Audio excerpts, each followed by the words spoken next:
Hello everyone. हम लोग देखने वाले हैं आज लॉज ऑफ थर्मोडायनेमिक्स का मोस्ट इम्पोर्टेंट क्वेश्चन। ये पार्ट 3 है। Part 1 and part 2 already uploaded है, आप जाके देख सकते हैं चैनल पर। और इसमें जो हम लोग कवर करने वाले हैं आज, वो basically Carnot engine and refrigerator से रिलेटेड न्यूमेरिकल है। और ये काफ़ी इंपॉर्टेंट है जे नीट एंड क्लास 11 के लिए। थर्मोडायनेमिक्स में जो सबसे इम्पोर्टेंट पोर्शन न्यूमेरिकल का हो जाता है, वो होता है ग्राफिकल क्वेश्चन। तो ग्राफिकल क्वेश्चन का हम एक स्पेशल वीडियो अपलोड किए हैं, आप लोग जाके देख सकते हैं प्लेलिस्ट में। स्पेशल ग्राफिकल क्वेश्चन का ही एक स्पेशल वीडियो है, 30-40 मिनट का होगा। उसमें बहुत सारा टाइप का ग्राफिकल क्वेश्चन कवर किया गया है। तो पार्ट 1 एंड पार्ट 2 में भी कुछ कुछ ग्राफिकल क्वेश्चन है। तो आज का हम लोग, चलिए डिस्कशन स्टार्ट करते हैं। पहला क्वेश्चन है, बोल रहा है a system undergoes a cyclic process in which it absorb Q1 heat and gives out Q2 heat. Efficiency of the process is eta and work done is W. Select the correct statement. तो cyclic process के लिए हम लोग चलिए heat engine का एक diagram बनाते हैं। सपोज ये हम लोग का हीट इंजन है, और हम लोग क्या लेते हैं, सोर्स और सिंक लेते हैं। सोर्स से हीट आता है और सिंक में हीट जाता है, और उसी हीट का कुछ पार्ट वर्क डन में कन्वर्ट होता है।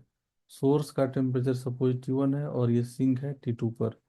तो ये हीट इंजन वर्क कब करेगा, जब T1 बड़ा हो जाएगा T2 से, याद रखना है। और ये हीट यहाँ से आता है Q1, जो कि T1 टेम्परेचर पर सोर्स है, और रिजेक्ट होता है सिंक को हीट Q2। तो हम लोग यहाँ से एनर्जी कंजर्वेशन इक्वेशन से लिख सकते हैं क्या, हीट जो इनपुट आउट गया इंजन को, और टोटल यहाँ से बाहर क्या हुआ, वर्क किया, और कुछ हीट रिजेक्ट किया सिंक को। तो यहाँ से हम लोग को वर्क डन का इक्वेशन आ जाएगा Q1 - Q2। ये रिलेशन याद रखना है, आगे हम लोग इसको यूज करेंगे। और ये होता है हीट सप्लाइड, जो इंजन को हीट गया वो Q1 हीट गया, और ये हीट रिजेक्ट किया Q2 सिंक को। तो इफिशियंसी जो हो जाता है वो क्या होता है, work done divided by heat supplied. Heat supplied always क्या है, सोर्स से जाएगा, तो इसको हम लोग Q1 लिखेंगे। तो इतना इंफॉर्मेशन हम लोग के पास है। तो अब देखिए ऑप्शन जो दिया हुआ है, पहला है work done equal to Q1 - Q2/Q2, तो ये रॉन्ग हो जाएगा। एंड बी है efficiency equal to work done by heat supplied Q1, तो ये करेक्ट हो जाएगा। एंड रेस्ट ये और ये रॉन्ग हो जाएगा। तो नेक्स्ट हम लोग का क्वेश्चन है, an ideal heat engine is operating between 227 degree Celsius and 127 degree Celsius. It absorbs 10 to the power 4 joule amount of heat at the higher temperature. The amount of heat converted into work is. तो हम लोग यहाँ पर क्या करेंगे, सबसे पहले इसका हम लोग फॉर्मूला यूज कर लेते हैं इफिशियंसी का। इफिशियंसी क्या होता है, 1 - लोअर टेम्परेचर T2 होता है, जो कि सिंक का होता है, डिवाइडेड बाय हायर टेम्परेचर। याद रखना ये टेम्परेचर जो होगा ऑलवेज केल्विन में होगा। कभी भी डिग्री सेल्सियस को गलती से मत लीजिएगा, तो आंसर मैच कभी नहीं करेगा, रॉन्ग हो जाएगा। तो हम लोग पहले इफिशियंसी इसका फाइंड कर लेते हैं, बाद में हम लोग इफिशियंसी का एक और फॉर्मूला यूज कर लेंगे तो मिल जाएगा वर्क डन। तो देखिए 1 - T2 जो सिंक का टेम्परेचर है 127 डिग्री सेल्सियस है। तो 127 डिग्री सेल्सियस को हम लोग केल्विन में कन्वर्ट करेंगे। एंड यहाँ पर T1 जो सोर्स का है वो 227 है। 227 प्लस 273 केल्विन में कन्वर्ट हो गया। तो इफिशियंसी हम लोग का आ गया 1 - ये वैल्यू हो जाएगा हम लोग का 400 हो जाएगा ये, और डिवाइडेड बाय 500। तो इफिशियंसी हम लोग देख सकते हैं यहाँ से आ जाएगा 1 तो इसको सॉल्व कर लेंगे। 1 - 400/500 को 100/500, दैट इज 1/5 आ जाएगा। तो इफिशियंसी हम लोग को मिल गया। अब इफिशियंसी का दूसरा फॉर्मूला हम लोग के पास है, efficiency equal to work done by heat supplied. तो क्वेश्चन में लोग पूछ रहा है amount of heat converted into work, W पूछ रहा है। W क्या हो जाएगा, Q1 इंटू इफिशियंसी। तो हम लोग को Q1 है जो हीट ऑब्जॉर्व किया 10 to the power 4 जूल। तो हम लोग यहाँ से 10 to the power 4, और इफिशियंसी का वैल्यू हम लोग को मिल चुका है कितना, 1/5। तो ये फ्रैक्शन में इफिशियंसी है, कभी कभी परसेंटेज इफिशियंसी बोलेगा तो हम लोग यहाँ पर 100 से मल्टीप्लाई करेंगे। तो हम लोग को इफिशियंसी का वैल्यू मिल चुका है। तो हम लोग यहाँ पर इसको क्या लिखेंगे, वर्क डन इक्वल टू, आगे हम लोग का ये हो जाएगा कितना, 2 × 10⁻³ तो इसको हम लोग कन्वर्ट कर लेते हैं यहाँ पर जूल में। तो हो जाएगा कितना, जूल में ही है बेसिकली, हम लोग इसको अरेंज करके लिख दिए।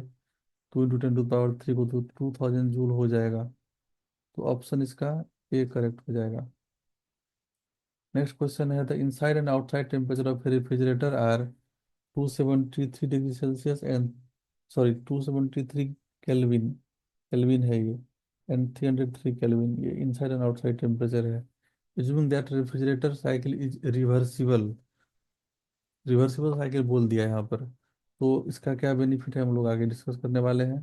For every joule of work done the heat deliver to the surrounding will be, तो हम लोग को पता है रेफ्रिजरेटर के लिए हम लोग डिफाइन करते हैं beta, that is coefficient of performance.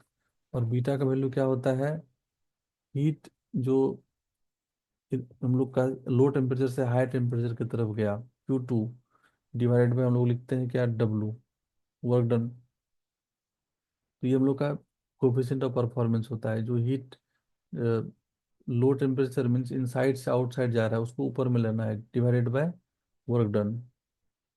और इसका हम लोग के पास एक और फॉर्मूला होता है, बीटा इक्वल टू, हम लोग यहाँ पर लिख सकते हैं इसको रिवर्सिबल, यहाँ पर बोल दिया साइकिल है हम लोग, तो यहाँ पर क्या करते हैं कि Q2 की जगह हम लोग T2 ले लेंगे, और वर्क डन क्या होता है, अगेन Q1 - Q2।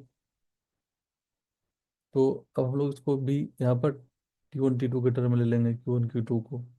तो T2 डिवाइडेड बाय Q1 की जगह हम लोग T1 लाएंगे, और Q2 की जगह हम लोग T2 लाएंगे, बिकॉज ये बोल दिया है कि assuming the refrigerator cycle is reversible. तो अब हम लोग यहाँ से क्या देख सकते हैं, हम लोग को पता है एक इक्वेशन यहाँ पर मिल चुका है, और एक दूसरा इक्वेशन ये है, दोनों ही क्या है, कोफिशिएंट ऑफ परफॉर्मेंस, दोनों इक्वेट हम लोग कर लेते हैं यहाँ से। तो Q2/W इक्वल टू हम लोग को यहाँ से मिल जाएगा T2 divided by T1 - T2। तो यहाँ से हम लोग देख सकते हैं क्या, Q2 का वैल्यू आ जाएगा W × T2 divided by T1 - T2। So Q2 का वैल्यू हम लोग का W दे दिया है 1 जूल, बोल रहा है फॉर एवरी जूल, मतलब W दे दिया है 1 जूल, याद रखना है। एंड T2 T1 हम लोग को पता है, तो T2 हम लोग यहाँ पर कितना ले लेंगे, 273 केल्विन, जो लोअर टेम्परेचर होता है वो T2 होता है, 273 divided by 273 and minus, sorry 303 -273। तो यहाँ से हम लोग अप्रॉक्स इसको देखेंगे तो जो इसका वैल्यू आएगा वो आ जाएगा 9 जूल के आसपास, आप चेक कर सकते हैं कैलकुलेशन। देन बोल रहा है the heat deliver to the surrounding क्या होगा, तो हम लोग को बेसिकली यहाँ पर फाइंड करना है Q1। तो Q1 क्या हो जाता है, W + Q2, बिकॉज हम लोग देख चुके हैं जब सभी इक्वेशन हीट और वर्क का रिवर्सिबल साइकिल के लिए, तो हम लोग को ये क्या आ जाएगा रिलेशन, यहाँ से Q1 का वैल्यू आ गया, W हम लोग को दे दिया है ईच जूल, मतलब एवरी जूल मतलब 1 जूल, प्लस Q2 का वैल्यू 9 जूल अभी हम लोग जस्ट फाइंड किए हैं। तो Q1 का वैल्यू हम लोग को यहाँ से मिल गया 10 जूल। तो heat deliver to the surrounding will be 10 joule, option A correct. Next question है, a Carnot engine has efficiency of 50% at sink temperature of 50 degree Celsius, calculate the temperature of source. तो again हम लोग formula लिखेंगे 1 - T2 divided by T1, और efficiency का value दे दिया है 50%, means 50/100 equal to 1 - यहाँ पर सिंक का टेम्परेचर है 50 डिग्री सेल्सियस, तो 273 + 50 को केल्विन में करना पड़ेगा, एंड डिवाइडेड बाई T1। तो हम लोग को T1 ही फाइंड करना है बेसिकली, यहाँ तो ये आ गया 1/2 इक्वल टू 1 - 273 + 50, तो ये हो जाएगा हम लोग का 3, 2, बाय T1। आप यहाँ से चेक कर सकते हैं, यह आ जाएगा 323/T1 आ जाएगा 1/2। तो हम लोग यहाँ पर सॉल्व कर लेंगे। तो T1 का वैल्यू कितना आ जाएगा, 2 × 323। ये हम लोग का मिला केल्विन में। तो अब डिग्री सेल्सियस में आंसर है, तो हम लोग इसको क्या करेंगे, माइनस कर लेंगे। टेम्परेचर जो हो जाएगा डिग्री सेल्सियस में, हो जाएगा, इसका वैल्यू हम लोग यहाँ लिख ही लेते हैं यहाँ पर से, 646 -273। तो इसको हम लोग सॉल्व करेंगे तो इसका आंसर आ जाएगा अराउंड 373 डिग्री सेल्सियस, जो कि ऑप्शन डी में, तो ऑप्शन डी करेक्ट हो जाएगा। नेक्स्ट क्वेश्चन है, if a Carnot engine function at source temperature of 127 degree Celsius and sink temperature 87 degree Celsius, what is its efficiency. तुम लोगों को पता है, अगेन 1 माइनस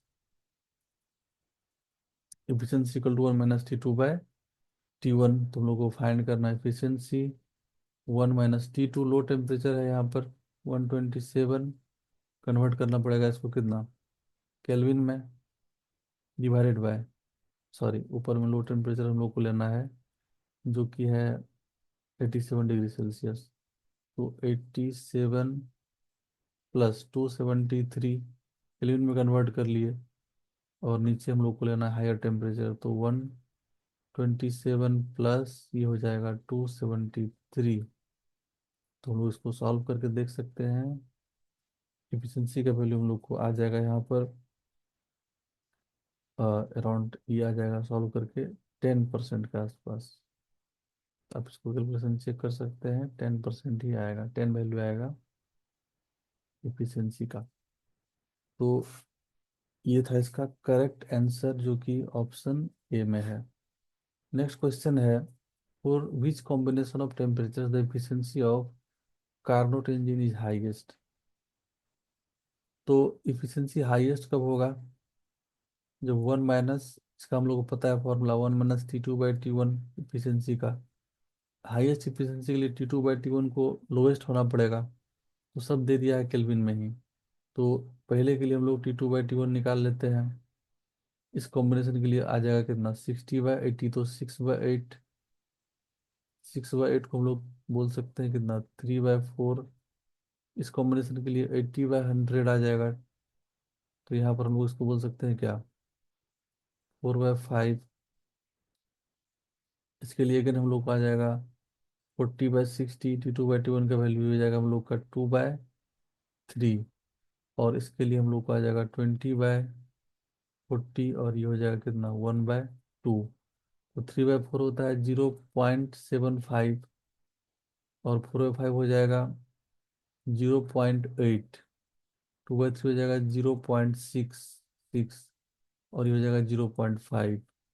सबसे लोवेस्ट जो होगा T2/T1 का रेशियो, उसमें इफिशियंसी मैक्सिमम होगा, सबसे लोवेस्ट है यहाँ पर 0.5। तो ये कॉम्बिनेशन के लिए जो इफिशियंसी होगा कार्नोट इंजन का, वो हाईएस्ट हो जाएगा। तो ऑप्शन डी करेक्ट हो जाएगा। ये सब में कंपेरेटिवली ज़्यादा है, तो ABC इसका ऑप्शन नहीं हो सकता है। ये पार्ट था थर्ड। जल्दी ही पार्ट 4 आएगा, और हम लोग उसमें डिफरेंट वैरायटी का क्वेश्चन देखेंगे। तो मिलते हैं हम लोग नेक्स्ट पार्ट में।